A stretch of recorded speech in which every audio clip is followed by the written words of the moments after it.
Sveiki atvykę į Massey Ferguson vaizdo įrašų seriją How-To. Šiame vaizdo įraše kartu nagrinėsime, kaip nustatyti numatytą į traktoriaus paleidimo greitį tiek priekinę, tiek atbulinę pavarą. Norėdami sureguliuoti numatytą į savo traktoriaus įsibėgėjimo greitį, turite keletą galimybių. Pirma.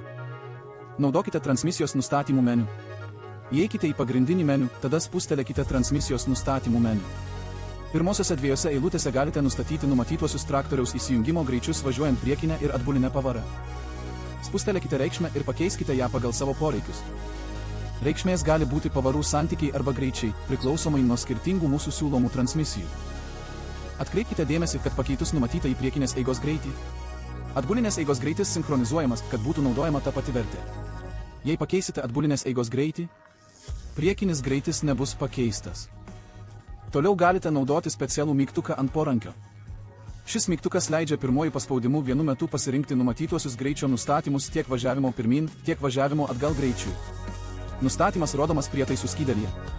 Greičio reguliavimas atliekamas naudojant daugiapakopį ritinėlį.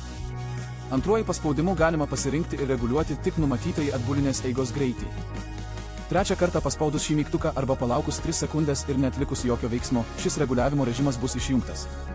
Galiausiai vienu metu galite valdyti sankabą, daugiapakopį velenėlį ir galios valdymo svirtį.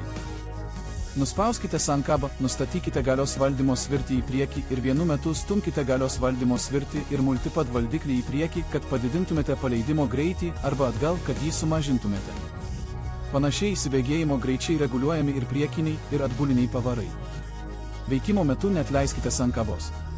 Jei operaciją atliksite, kai galios valdymo svirtis yra įjungta atbulinė eiga, bus reguliuojamas tik atbulinės eigos paleidimo greitis. Dabar žinote visus galimus numatytųjų įsibėgėjimo greičių reguliavimo būdus. Dabar jūsų eilė išbandyti.